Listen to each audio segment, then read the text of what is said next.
Would you give the blueprint to Terence to beat Canelo Alvarez? Just need to do his job, what he's doing well. You know, he's changing his stance, he's moving a lot, you know, he's keeping distance. Like this he could win, of course, not with changing punches with him.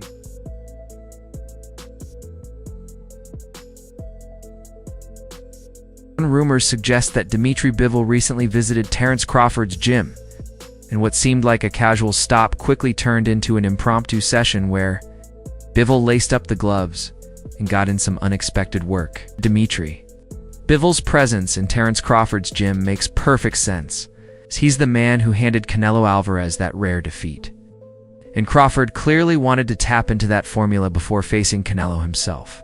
Reports say Crawford was switching stances with such ease that Bivol looked like his Wi-Fi was lagging, while Bivol's airtight defense made Crawford feel like he was sparring a ghost. You know, when I came to boxing gym and my coach told me that one of the rules, it's like respect the weight classes, you know? You should respect weight classes.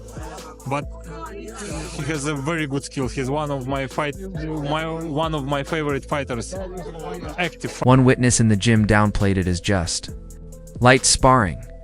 But when two champions share the ring, pride inevitably turns it into something more competitive. And if the rumors are true, Canelo Alvarez is likely watching that footage thinking he needs to crank up his training immediately. Crawford is amazing, not just good, he's amazing. And he said the same thing about you. Thank you, Terence. But I think he should be in the book for really? Is that good? How to learn boxing, you know? Really? He's a very good fighter. Yeah, I like to watch his fights. For when Canelo Alvarez faced Dmitry Bivol, it felt like watching a video game on the hardest level, with Bivol playing the unshakable boss who barely flinched as Canelo launched heavy shots, calmly blocking and catching punches like he was collecting coins. Hey, that's exactly where Terence Crawford steps in. He's been dissecting that fight like a favorite Netflix series. Pausing at every jab, Bivol landed and mentally noting, yeah, I'll use that. Look at him. Oh my God, Bivol! And Canelo wants more of it. Every time Canelo Alvarez tried to close the distance, Dmitry Bivol neutralized him with a sharp, commanding jab. And now Terence Crawford is picturing himself doing the same thing with even greater finesse. It wasn't a savage beat down, but Bivol controlled the fight like he already had the answers beforehand, and Crawford is the type to take that answer sheet, remix it, and make Canelo's night even harder. That's why so many people point back to that fight Bivol exposed Canelo's vulnerabilities. And Crawford wants to push it further by making him look not just human, but completely lost and frustrated. Bivol is the fight you got to study if you're Crawford. Crawford ain't Floyd, but he can do a Bivol. The problem is Bivol's a big dude. I got Berlanga beaten.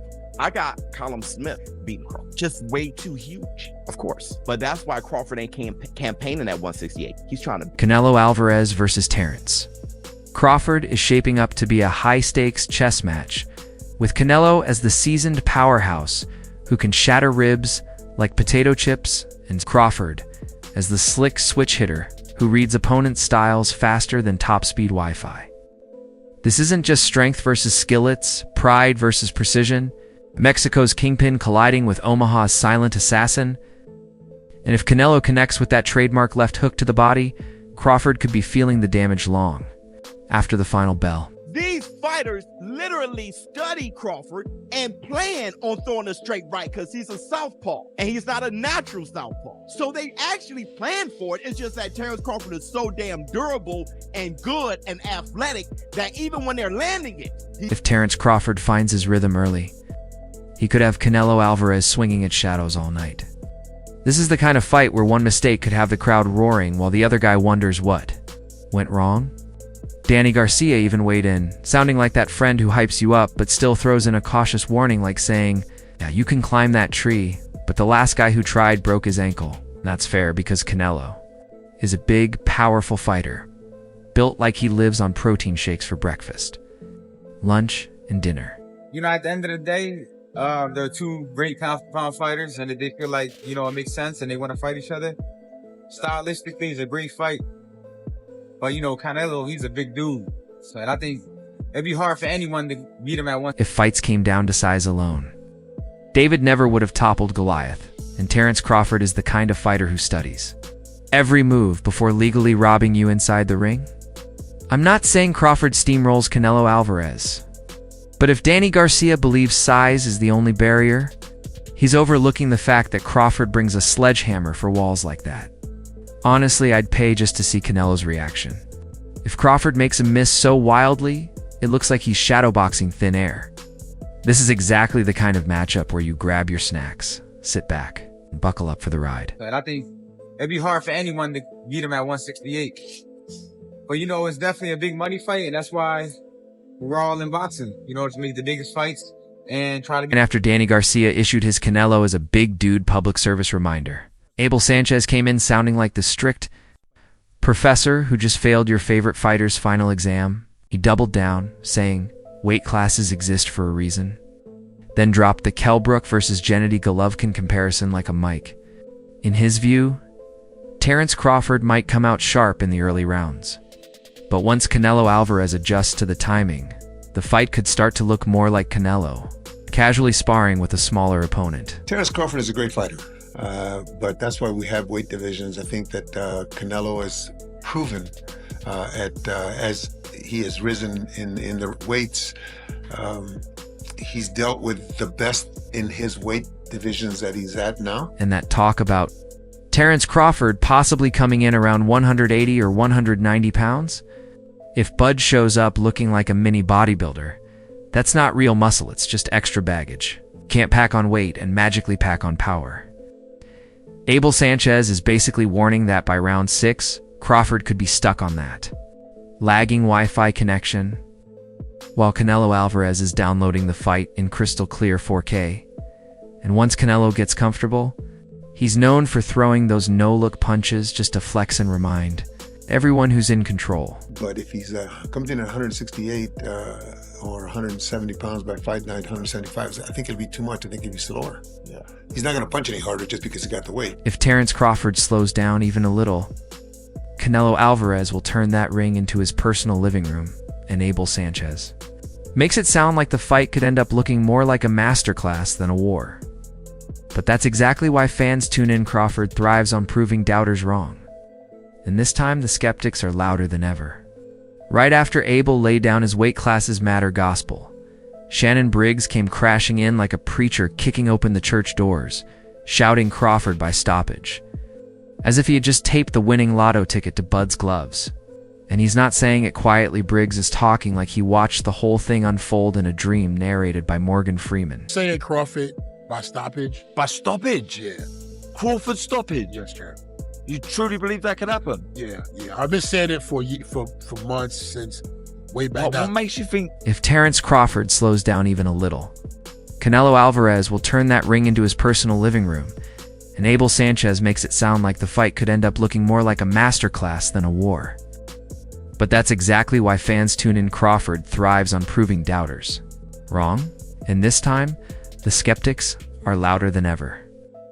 Right after Abel laid down his weight classes matter gospel, Shannon Briggs came crashing in like a preacher kicking open the church doors, shouting Crawford by stoppage, as if he just taped the winning lotto ticket to Bud's gloves. He's not saying it quietly. Briggs is talking like he watched the whole thing unfold in a dream narrated by Morgan Freeman. Canelo has got, from what I can see, one of the best chins in boxing. Because sometimes you get a Usyk. I think Terence Crawford is like Usyk. He can fight both ways. He gets stronger as the fight goes on. He wants to prove something. I'm not biased because of this. I mean, I met him when he was 12 years old, came to my gym. I seen him training there, 12 years old. Really? And I can see something in his eye. In other words, Shannon Briggs isn't giving Vegas odds. He's running on pure old-school gut feeling.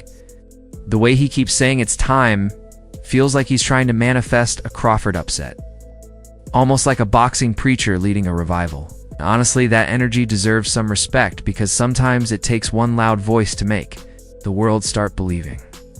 It's like he's trying to slip just enough doubt into Canelo Alvarez's mind to make him hesitate in round 8. And if Briggs turns out to be right, he'll never let us forget. It'll be on Instagram Live, shouting, "Let's go, champ," for 3 weeks straight. But if he's wrong, he'll just laugh it off, remind everyone he doesn't gamble, and move right on to hyping the next big fight like nothing ever happened. Then in there that says, yo, I want to prove something. And that's the best thing in the world, champ. We're going to see it. I could be wrong. He could get stopped. You know what I'm saying? But I think he's going to stop him because Canelo good, but it's time. It's time for something else. His brutal body-snatching power or Terence Crawford with his slick chest-like wizardry?